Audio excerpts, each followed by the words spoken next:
आप में से कुछ लोगों को डिटेक्टिव मूवीज़ ज़्यादा पसंद होगी, कुछ लोगों को हॉरर मूवीज़ ज़्यादा पसंद होगी या फिर कुछ लोगों को मिस्ट्री मूवीज़ ज़्यादा पसंद होगी, क्योंकि ये तीनों ही जॉनरा काफ़ी अलग अलग टाइप के जॉनरा है।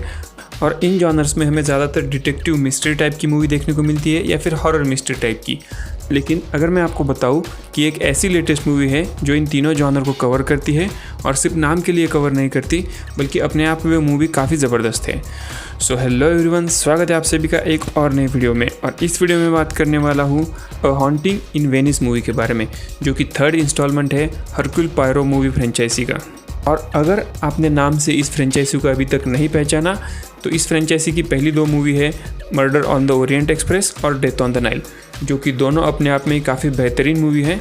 और ये पूरी फ्रेंचाइजी जिन नॉवेल्स पे बेस्ड है उन नॉवेल्स को लिखा है एगाथा क्रिस्टी ने, जो कि ना सिर्फ अपने ज़माने की एक बेहतरीन डिटेक्टिव नॉवल राइटर थी बल्कि आज भी पॉप कल्चर की दुनिया में उनकी नॉवेल्स का बोलबाला चलता है और इसी वजह से उनके नॉवल पे आज भी मूवीज़ बन रही है। तो अगर मैं बात करूँ पर्टिकुलरली अ हॉन्टिंग इन वेनिस मूवी के बारे में, तो इसे अडॉप्ट किया गया है एगाथा क्रिस्टी के नॉवल हैलोवीन पार्टी में, जो कि लूजली बेस्ड एडॉप्टेशन है। तो जैसे कि मैंने कहा, ये एक डिटेक्टिव मिस्ट्री हॉरर मूवी है। और अगर आपने ये मूवी अभी तक नहीं देखी तो टेंशन लेने की बिल्कुल ज़रूरत नहीं, क्योंकि मैं इस वीडियो में मूवी के रिलेटेड कोई भी मेजर स्पॉइलर नहीं दूंगा जो कि आपके मूवी देखने का मज़ा ख़राब करे। मूवी की स्टोरी टेक प्लेस करती है 1947 के टाइम पीरियड में, और मूवी का जो लोकेशन है वो है इटली में वेनिस शहर। मूवी के स्टार्टिंग में ही हमें एक बहुत ही हेवी डायलॉग दिया जाता है, जो कि है every house in Venice is haunted and cursed, जिसका मतलब है कि वेनिस शहर में जितने भी घर है हर घर भूतिया है और शापित है। और यही डायलॉग मूवी के स्टार्टिंग में ही पूरे मूवी की टोन सेटअप करता है, यानी कि इसी डायलॉग के बाद मूवी की जो डार्क और सीरियस टोन इस्टेब्लिश हो जाती है वो मूवी के एंड तक नहीं रुकती। बाकी मूवी का प्रीमाइस काफ़ी सिंपल और स्ट्रेट फॉरवर्ड है, जो कि हर एक डिटेक्टिव मिस्ट्री मूवी में होता है, यानी कि बहुत सारे अलग अलग टाइप के कैरेक्टर एक ही जगह पे इकट्ठा होते हैं, वहाँ पे किसी का मर्डर होता है और वो मर्डर इस हालत में होता है कि वहाँ पे मौजूद हर शख्स आपको सस्पेक्ट लगता है और हर शख्स के पास खून करने का मोटिव भी होता है। और फिर शुरू हो जाता है अपने मूवी के मेन हीरो यानी कि डिटेक्टिव हरक्यूल पोयरो का काम, जो कि सारे सस्पेक्ट की अच्छे से इन्वेस्टिगेशन करते हैं, उनके कुछ अनसुने राज भी निकालते हैं और फाइनली हमें बता देते हैं कि ये पूरी गुत्थी क्या है, मर्डर किसने किया और कैसे किया और क्यों किया। तो बिना स्पॉइलर मैं मूवी के स्टोरी के बारे में इतना ही बोल सकता हूँ। इससे ज़्यादा अगर मैं कुछ बताऊँगा तो मूवी आपके लिए स्पॉइल हो जाएगी और आपके मूवी देखने का मज़ा भी ख़राब हो जाएगा। तो ये बात आप मूवी देखते टाइम में एक्सपीरियंस कीजिए। मूवी की सबसे इम्प्रेसिव बात मुझे ये लगी कि मूवी के स्टार्टिंग में ही जो मूवी में एक टेंशन बिल्ड होता है वो मूवी के लास्ट तक रुकता नहीं और आपको हमेशा एज ऑफ द सीट रखता है। मूवी में बहुत सारी जगह पे horror cliche jump scares use किए गए हैं, लेकिन उनका यूज़ काफ़ी लिमिटेड है और उनको यूज़ करते टाइम इस बात का ध्यान ज़रूर रखा गया है कि ये मूवी एक out and out horror movie नहीं है। तो मेन फोकस मूवी का डिटेक्टिव और मिस्ट्री जॉनर पे है।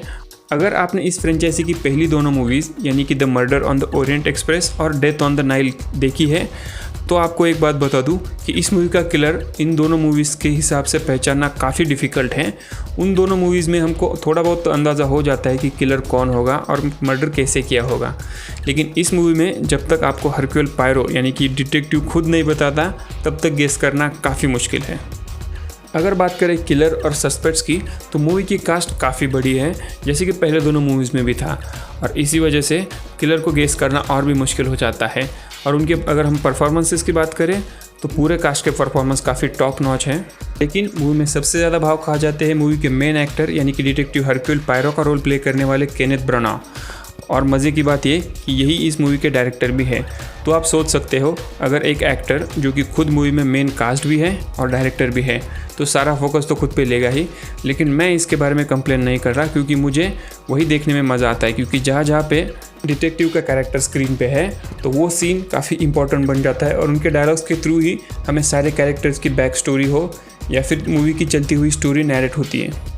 अगर मैं बात करूँ मूवी के शूटिंग लोकेशंस की तो ये पूरी मूवी लगभग एक ही बड़े बंद कमरे में शूट हुई है।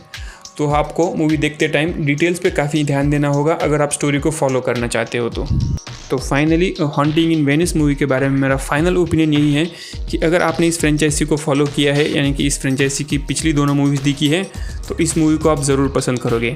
और अगर आपने इन दोनों मूवीज़ को नहीं भी देखा है, फिर भी अगर आप एक स्टैंडअलोन इस मूवी को देखते हो, फिर भी आप इसको ज़रूर एंजॉय करोगे। और अगर आप डिटेक्टिव या फिर मिस्ट्री फ़ैन हो तो फिर ये मूवी आपके लिए मस्ट वॉच है। और अगर आप ऑलरेडी ये मूवी देख चुके हो तो कमेंट में मुझे ज़रूर बताइए कि आपका इस मूवी के बारे में क्या ओपिनियन है। और साथ में ही अगर आपके पास भी किसी ऐसी ज़बरदस्त डिटेक्टिव मूवी का सजेशन हो तो कमेंट में शेयर ज़रूर कीजिए।